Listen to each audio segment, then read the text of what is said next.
Welcome back. Merry Christmas and Happy Holidays to my viewers. Thanks a lot for watching the channel.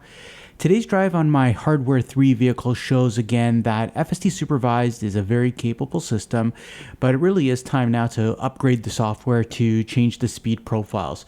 I know that Ashok at Tesla had said there's going to be an upgrade for Hardware 3 vehicles coming over the holidays, and hopefully this brings us some of the Hardware 4 features. And you'll see why we need that on this video. I'm driving 12542 average speed mode and the auto speed offset. Now take a look at my speedometer. This road here is 40, and look how I've just accelerated already up to 56, 57, and that's just way too fast.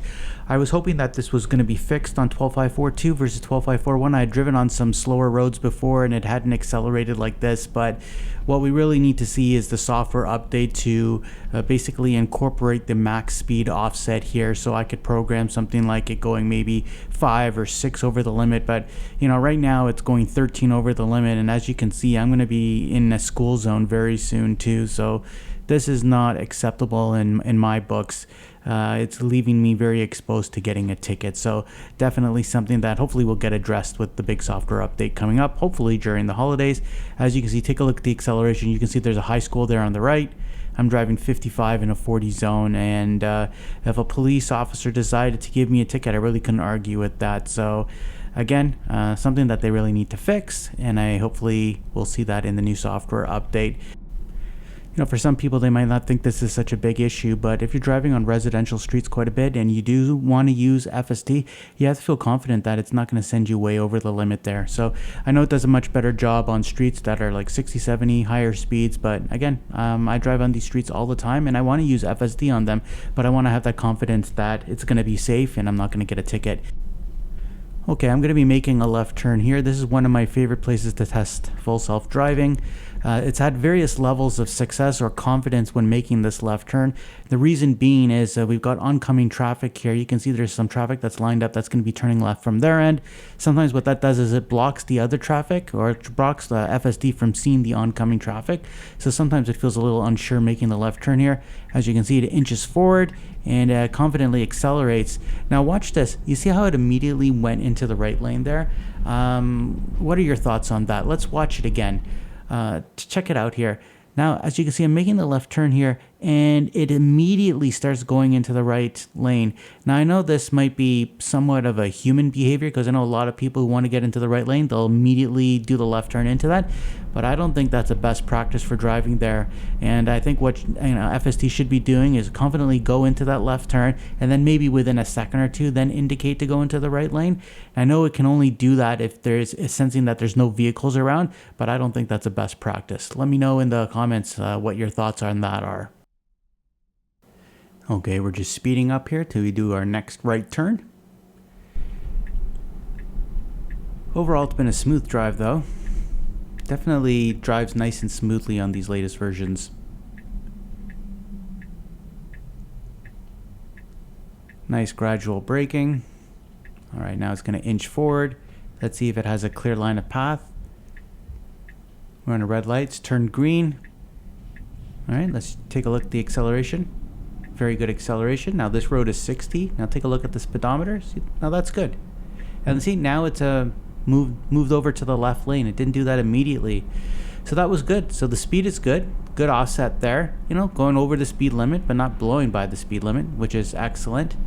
And it did a safe move into the left lane. It didn't do it right off the bat. So that was perfect. I really like that. Now take a look what happens here. Now I'm comfortably in the left lane, coasting along here. We're just going over 60. Now look what happens when this vehicle shifts over quickly to the left turn lane. Yeah, I have to disengage and hit the brakes there. I was coming in way too fast, and maybe I could have waited a half second to see if FSD was going to go and slam on the brakes there, but that was coming in way too fast. Let's watch it again.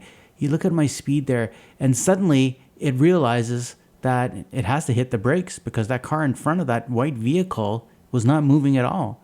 So I'm not really going to ding FSD there on that one, because to be honest, if I was driving that myself, you know, I'm coasting along over 60 and then suddenly I see a car that's not moving in front of me, I'm going to hit the brakes myself.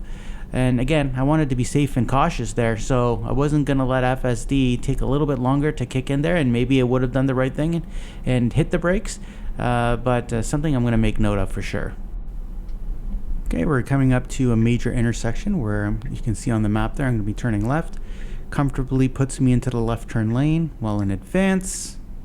Good job with that. Alright, now the light's going to be turning. Let's see if it's going to get me across this intersection in time. See, I'm well back there in the intersection, but you know, again, FSD can go and see that green light ahead, so it's pushing me forward. Take a look at the wheel. Good, nice and confident. And look again, see, now it's going right into the middle lane there. I guess the best practice again is to go into that left turn lane and wait a couple seconds to get into the middle lane, but kind of just put me there, which I guess is a very human behavior, but I don't know. I'm not a fan of it. And what I am a fan though is it did then put me into the right lane, which is good, because if you look ahead, my destination there, I'm going to have to be turning right into that mall area. So it did a good job with that. I'm going to speed it up. Now I'm just heading out to a little noodle joint here, and I'm going to see how close FSD actually gets me to the restaurant. Let's see how it navigates this parking lot. It's going to have to turn right here. Good signaling in advance. I'm glad it doesn't do that last second. Good. Nice comfortable brake. Good turn there. Now we're going to have to turn right at this stop sign. You can see we've got a little bit of traffic here. Let's see how it manages that. You can see the vehicle in front of me is blocking. We'll see if FSD is going to wait for the intersection to clear. It's open enough that it can do its right turn, so that's good. Does a great job with that. Now it's going to have to turn left right now, according to the map. Oh, take a look at the wheel there. Not sure what it wants to do, but yeah, does make the left turn. That's good. And at this next lane here, it's going to have to turn right. Let's see if it actually does that. Oh, wow. It's actually really taking me really close to that restaurant. That's fantastic. And, oh, got to disengage here. We got someone coming straight at me. That's fine. Well, that's very good job, because that restaurant is actually right in front of me, dead straight in front of me. So yeah, it did a very good job there. You know, again, when we get to the point where we're doing end-to-end driving, it's going to be critical that it can go do that within the parking lot and then automatically park.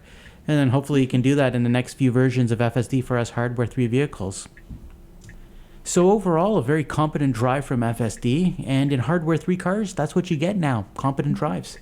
But still, there are some speeding quirks on the slower roads.